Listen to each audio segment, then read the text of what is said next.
Welcome to soda Buti. So இந்த வீடியோவில் பார்க்க போகிறது ரெண்டு வெப் சீரிஸ் அண்ட் இது ரெண்டுமே தமிழ் டப்பிங்லேயே இருக்குது. ரெண்டுமே ஃபேண்டசி ஏரியாவை டச் பண்ணுறது தான். ஒன்று லைட்டாக டச் பண்ணணும், இன்னொன்று வெயிட்டாக டச் பண்ணக்கூடிய கொரியன் சீரிஸ். ரெண்டுத்தை பற்றி டீட்டெயிலாக பார்த்துடலாம். அப்புறம் வழக்கமான வெப் சீரிஸ் எப்படி இருக்கும், ரொம்ப பொறுமையாக போகும்பா, அதுக்குன்னு டைமை ஒதுக்கி பாருங்கிற மாதிரி சொல்லுவேன். இந்த ரெண்டுமே கமர்ஷியல் மீட்டரில் இருக்கிறது, அதனால் உங்களை போரடிக்காமலே கூட்டு போகக்கூடிய சீரிஸ். ரெண்டுத்தை பற்றி டீட்டெயிலாக பார்த்துடலாம். அதுக்கு முன்னாடி ஒரு குட்டி விஷயம்ப்பா. சின்ன பசங்களுக்கு இந்த மேக்ஸுங்கிறத ஜாலியாக சொல்லிக் கொடுத்தா, அவங்களுக்கு புரியுற மாதிரி அதை ஆக்டிவிட்டிஸ் மூலிமா சொல்லிக் கொடுத்தா அவங்க மேக்ஸில் இன்ட்ரெஸ்ட் ஆகிட்டாங்கன்னு வச்சுக்கோங்களேன். அதுக்கப்புறம் ஜாலியாக அதை ஃபோக்கஸ் பண்ணி அவங்க எந்த ஃபீல்டை எடுத்தாலும் மேக்ஸுங்கிறது அதில் இருக்க போகுது. அதனால் 5லேருந்து 15 வயசுக்கு இருக்கிற பசங்களுக்கு இந்த பான்சூவில் இவங்க மேக்ஸை சொல்லித்தர விதமே ஆக்டிவிட்டிஸ் மூலிமா சொல்லித்தரது. அது மூலிமா பசங்களுக்கு மேக்ஸை பிடிக்க வைக்கிறது தான் இவங்களுடைய வேலை.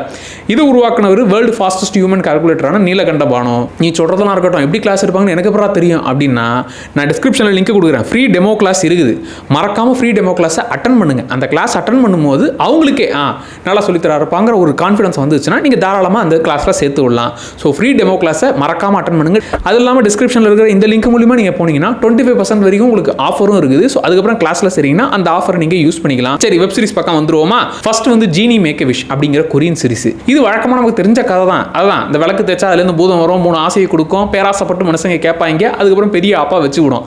அதே விஷயம்தான். ஆனால் அதை மட்டும் இவங்க எடுத்துக்கிட்டு அதை வச்சே ஒப்பேற்றிக்கிட்டு இருக்காம அதை சுற்றி பல விஷயங்களை பண்ணியிருக்காங்க. ஏன்னா 13 எபிசோடு ஒன்று கிட்ட 1 மணி நேரம். ஏன்னா 13 ஹவர் பார்க்கறதுக்கு என்னடா இருக்குது, 3 ஆசையை வச்சு ஒரு ஆசைக்கு 2 எபிசோடு இழுத்தா கூட 6 எபிசோட் மேலே தாண்டாதேரான் தான் நினச்சேன். ஆனால் அந்த ஆசைங்கிற விஷயத்தை லைட்டாக க்ரீம் மாதிரி வச்சுக்கிட்டு அதுக்கு மேலே 2 லேயரில் பிஸ்கெட்டை வச்சு இவங்க வேறு வேலைகள்லாம் பார்த்துருக்குறாங்க. இந்த சீரிஸை பொறுத்த வரைக்கும் அந்த 3 ஆசை கொடுக்குற அந்த ஜீனிங்கிறது இருக்குது.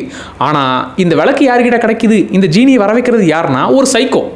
அந்த சைக்கோவாக இருக்கக்கூடிய பொண்ணுக்கிட்ட இந்த விஷயம் சிக்கினதுக்கப்புறம் அவள் என்ன வினோதமான ஆசையை கேட்குறா, அதுக்கு பின்னாடி இருக்கக்கூடிய பல விஷயங்கள் என்னங்கிறது தான் இந்த ஒட்டுமொத்த சீரிஸுமே. எனக்கு மொதல் 2 எபிசோட் கனெக்ட் ஆகிறதுக்கு என்ன இங்கே இந்த கொரியன் சீரிஸில் கொஞ்சம் ஓவர் டோஸாக லவ் போச்சுன்னா அது கொஞ்சம் செட் ஆகாது, அப்படியே ஒதுக்கி வச்சுருவேன். அந்த ரூட்டில் தான் போகுமோன்னு பயந்தேன்.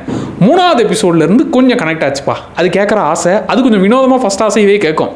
ஸோ அதுக்கப்புறம் நல்ல ஐடியாவாக இருக்குது, அதுக்கப்புறம் இன்னும் பல விஷயங்கள் பண்ணலாமே இதை வச்சுன்ற மாதிரி அதுக்கப்புறம் கொஞ்சம் ஒருத்தர் ஆசையை கேட்குற விஷயங்கள்லாம் நல்லா இருந்துச்சு. அது எப்பறம் கனெக்ட் பண்ண போகிறாங்கிற மாதிரி ஜாலியாக போச்சு. அதுக்கப்புறம் எனக்கு மொத்த கேரக்டர்ஸுமே கொஞ்சம் கொஞ்சமாக கனெக்ட் ஆக ஆரம்பிச்சிட்டாங்க. ஒரு 5வது எபிசோட் தானதுக்கப்புறம் எல்லா கேரக்டர்ஸோடையும் கொஞ்சம் சிங்க் ஆகிட்டேன். முக்கியமாக ஹீரோயினோட பாட்டிமா character, heroine friend character, hero character அவர் வந்து ஜீனி தான். அப்பா நீ கேட்குறது எல்லாத்தையும் நிறைவேற்ற முடியும், அவ்வளோ பெரிய அப்பா டக்கர் தான். ஆனால் இந்த உலகத்துக்கு அவர் புதுசு இல்லை, இப்போ இருக்கிற டெக்னாலஜி அவர் புரிஞ்சிக்க மாட்டார்ல. டேய் என்னங்கடா உலகமே வேறையாக இருக்குதுங்கிற மாதிரி அவர் சின்ன குழந்தை மாதிரி வீடியோ கேம் ஆடுறதுக்கு அடம் பிடிக்கிறதுங்கிற மாதிரி சில விஷயங்கள்லாம் பண்ணுறது, இந்த உலகத்தை புரிஞ்சிக்க ட்ரை பண்ணுறதுங்கிற அந்த ரூட்டில் போகிறது.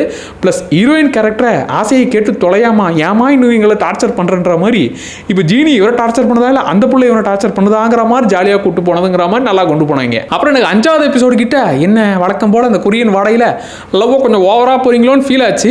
அதுக்கான ஆன்சரை 11வது எபிசோடில் கொடுத்தாங்க. ஓ சரிப்பா, அப்போ நான் கொஞ்சம் ஓவராக போகிறீங்கன்னு தோணுச்சு. அதை 11வது எபிசோடில் மேட்ச் பண்ணிட்டீங்கன்ற மாதிரி இருந்துச்சு. ஆவுன்னா நம்ம கூலி நாகார்ஜுன மாதிரி எங்கேயோ பார்த்துருக்கேன் ஏதோ ஒரு விஷயத்தை சொல்லணும்னு நினைக்கிறேன், ஏதோ ஒரு விஷயத்தை பண்ணணும்னு நினைக்கிறேன் இப்படிங்கிற மாதிரியே சொல்லிட்டு இருப்பாங்க. என்னதான்டா சொல்லுங்கடான்னும் போது அது 8வது எபிசோடுக்கு மேலே ரிவீல் பண்ணுவாங்க. ஸோ அதுக்கப்புறம் தான் மெயினாக எனக்கு 11வது எபிசோடில் தான் இந்த மொத்த சீரிஸோட இன்னுமே கொஞ்சம் கனெக்ட் ஆனேன். நல்லா ஜாலியாக போச்சுப்பா. ஆனால் இன்னும் சில கேரக்டர்ஸை கொஞ்சம் நல்லாவே யூஸ் பண்ணிருக்கலாம்.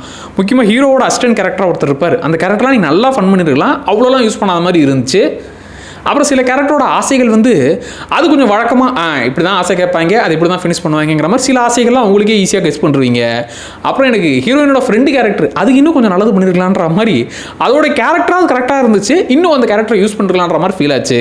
அண்ட் ஹீரோவுக்கு எப்போ பார்த்தாலும் குடைச்சல் கொடுக்கணும், அது குடைச்சல் கொடுக்கறதுங்கிறத விட அவனுக்கு ஹெல்ப்புங்கிறத கிடைக்கக்கூடாது, அவன் எப்படியாச்சும் மாட்டிக்கணுன்ற அந்த கேரக்டர் இன்னும் கொஞ்சம் வெயிட்டாக காமிச்சிருக்கலாம். அந்த கேரக்டர் ஒரு மாதிரி நார்மலாக தான் ஃபீல் ஆச்சு. ஆனால் எங்கேயும் எனக்கு போர் அடிக்காமல் அப்படியே ஜாலியாக நான் வந்து இப்போ இந்த 3 ஆசையை வச்சு என்ன தாண்டா பண்ண போறீங்க அந்த பேசிக் மைண்ட் செட்டில் வந்தேன். அதை தாண்டி இவங்க பல விஷயங்கள் பல கதைகள்லாம் கனெக்ட் பண்ணி ஒரு மாதிரி ஜாலியாக கூட்டு போயிட்டாங்க. போர் அடிக்காமல் போச்சுப்பா, நல்லா இருக்கு இந்த சீரிஸ். சரி 2வது சீரிஸ்க்கு போவோமா? நிரோ த அசாசின் அப்படின்னு சொல்லி. இது வந்து நம்ம பழைய அந்த ஹாலிவுட் சூப்பர் ஹிட் கொண்டாடத்தில் படங்கள் பார்ப்போம் தெரியுமா? ஒரு சூனியக்காரி இருக்கும், அது வந்து ஹீரோவை பழிவாங்கிறதுக்குன்னு இல்லை, ஹீரோ கிட்ட ஒரு விஷயம் இவளுக்கு தேவை, அதனால் அவனை காலி பண்ண நினைக்கும், அவனும் எஸ்கேப் ஆகி ஒரு இடமா ஓடிக்கிட்டே இருப்பானே. அந்த டெம்ப்ளேட்டில் இருக்கக்கூடிய ஒரு சீரிஸாக தான் பட்டுச்சு. ஏன்னா ஸ்டார்டிங்லேருந்து சூனியக்காரியை காமிச்சிட்டாங்க, அது வந்து ஹீரோவோட பொண்ணை தூக்கணும், ஹீரோவோட பொண்ணை காலி பண்ணணுங்கிற மாதிரி விஷயத்தை சொல்லிவிட்டாங்க. இப்போ ஹீரோ தன்னுடைய பொண்ணை காப்பாற்றினாரா, இந்த உலகத்தையே காப்பாற்றினாரா அப்படிங்கிறது தான் இந்த ஒட்டுமொத்த சீரிஸ். ஆனால் நம்ம சின்ன வயசில் பார்க்கும்போது ஹீரோ வந்து நல்லவர் வல்லவர் எமோஷனல் சீன்லாம் வச்சுருவாங்க. அப்படிலாம் இல்லை ஹீரோவே டேய் நீ நல்ல கேரக்டரா இல்லை கேடுகட்ட கேரக்டரான்ற மாதிரி அந்த கன்ஃபியூஷன்லேயே மற்றவங்கெல்லாம் பார்ப்பாங்க. ப்ளஸ் இல்லை ஹீரோவோட பொண்ணு கேரக்டர் அப்பா வந்துட்டியாப்பான்லாம் மாதிரிலாம் இல்லை, எங்கள் அப்பா ஒரு டுபா கூறுங்க அப்படிங்கிற மோட்டில் தான் அது இருக்கும். ப்ளஸ் இந்த சுனியக்காரி கேரக்டர் அது கொஞ்சம் டஃப் கொடுக்குற கேரக்டர், அதை வச்சு இவங்க வழக்கமான சுனியக்காரியாக பவர்ஃபுல் சுனியக்காரி வில்லின்ற அந்த மோட்லேயே போவாங்கன்னு நினச்சேன். அதை வச்சு சில விஷயங்கள் இவங்க பேசினதெல்லாம் நல்லா இருந்துச்சு. அண்ட் இந்த சீரிஸை பொறுத்த வரைக்கும் ரொம்ப பொறுமையாலாம் உங்களுக்கு போகாதுப்பா, டக்குன்னு போயிட்டே இருக்கும். ஏன்னா இவங்க ஒரு எபிசோடுக்கு ஒரு இடத்துல இருக்கவே மாட்டாங்க, அடுத்த எபிசோடு வருதா அதுக்குள்ளே அடுத்த இடத்துக்கு போயிடுவாங்க. இப்படி இடம் மாறிக்கிட்டே இருக்கிறதுனால நமக்கும் புது ஆளுங்களை பார்த்துக்கிட்டே இருக்கும், புது சண்டையெல்லாம் போட்டுக்கிட்டே இருக்காங்கிற மாதிரி அடுத்தடுத்து ஃபைட்டு, அங்கேருந்து இந்த இடத்த காலி பண்ணிட்டாங்க அடுத்து எஸ்கேப் ஆகணுங்கிற மாதிரி ஓடிக்கிட்டே இருப்பாங்க. சுனியக்காரி துரத்திக்கிட்டே இருக்குன்னு அப்படியே கூட்டு போயிடுவாங்க. அப்புறம் சுனியக்காரி வச்சு வரக்கூடிய ஒரு விஷயத்தில் நீங்கள் எந்த அளவுக்கு நம்பிக்கையை விதைச்சு இப்படி ஆக்கியிருக்கீங்க பார்த்தீங்களான்னு அந்த சுனியக்காரி கேட்பா. அந்த சீன் சூப்பராக இருந்துச்சுடா. அதே மாதிரி கடவுள் பேரை வச்சு எந்த அளவுக்கு மனுஷங்களை சைக்கோக்களாக மாற்றிருக்காங்கிற மாதிரி சில விஷயங்கள்லாம் காட்டுவாங்க. இதுக்கு சுனியக்காரியே பரவாயில்லடா, நீங்கள் தானே டூ மச்சாக போயிருக்கீங்கிற மாதிரி சில விஷயங்கள் பேசினதெல்லாம் நல்லா இருந்துச்சு. இது போர் அடிக்காமல் ஜாலியாக ஆக்ஷன், அதுக்கு நடுவில் வேற இடத்துக்கு ஓடிக்கிட்டே இருக்குங்க, அந்த ரூட்டில் போயிடுச்சு. ஆனால் சில ட்விஸ்ட்டுகள்லாம் இவங்க டக்குன்னு இந்த கேரக்டர் இப்படியா மாறிடும், டக்குன்னு அந்த கேரக்டர் அந்தவா பண்ணுன்ற மாதிரி அந்த சில விஷயங்கள்லாம் ஏன்டா கொஞ்சம் டைம் எடுத்து தான் சொல்லுங்கடா, ஏன்டா மாற்றிக்கிட்டே இருக்கீங்கன்ற மாதிரி இருந்துச்சு.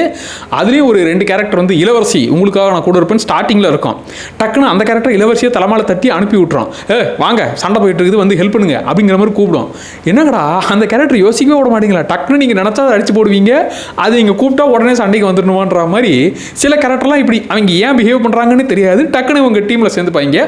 பரவாயில்ல சண்டை போடுங்கடா, சூனியக்காரங்களை காலி பண்ணுங்கடா, இந்த வில்லனுங்களை போட்டு தள்ளுங்கடாங்கிற மாதிரி நம்மளும் அதை மறந்துட்டு என்ஜாய் பண்ணுவோம். இப்படியாக சில விஷயங்கள்லாம் கொஞ்சம் செட் ஆகாத மாதிரி ஃபீல் ஆகும். ஆனால் இவங்க அந்த ஸ்லோ ஃபீலில் போகாமல் அடுத்தடுத்து பரபரப்பாக கூட்டு போனதில் போர் அடிக்காமல் இந்த சீரிஸ் போச்சுப்பா. ஆனால் ஒன்று சத்தியமாக உங்களை மன்னிக்கவே மாட்டேன்டா, ஒரு சீரிஸ் ஆரம்பிச்சிங்கன்னா அது ஒரே சீசனில் ஒழுங்காக முடிச்சு விட்ருங்கடா. நீங்கள் வேறு அடுத்த சீசனுக்கு லீடு கொடுத்து முடிக்கிறீங்களா, தொடரும் போட்டு முடிச்சு விட்றீங்களா, நல்லா ஆரம்பிச்சு என்னடா டப்புன்னு முடிச்சு விட்டீங்கன்ற மாதிரி தான் இருந்துச்சு. ஸோ அடுத்த சீசன் வருமா வராதா அப்படிங்கிற அந்த ஒரு அறிகுறியே இல்லையா, அதனால் என்னடா பண்ண போறீங்கிற அந்த ஒரு ஃபீல்லே முடிச்சு விட்டாங்க. நல்லா இருக்குது இந்த சீரிஸ், போர் அடிக்காமல் போகும். ஓவரால் 2 சீரிஸுமே நல்லா இருக்குது, தாராளமாக ட்ரை பண்ணுங்கள். அண்ட் இந்த 2 சீரிஸ் பார்த்தவங்க உங்களுக்கு எப்படி இருந்துச்சுங்கிறத மறக்காம கமெண்ட்ல சொல்லுங்க, அதை நானும் தெரிஞ்சுக்கிறேன். அண்ட் சோடா பிடிச்சனால மறக்காம சப்ஸ்கிரைப் பண்ணிக்கோங்கப்பா. Tata bye.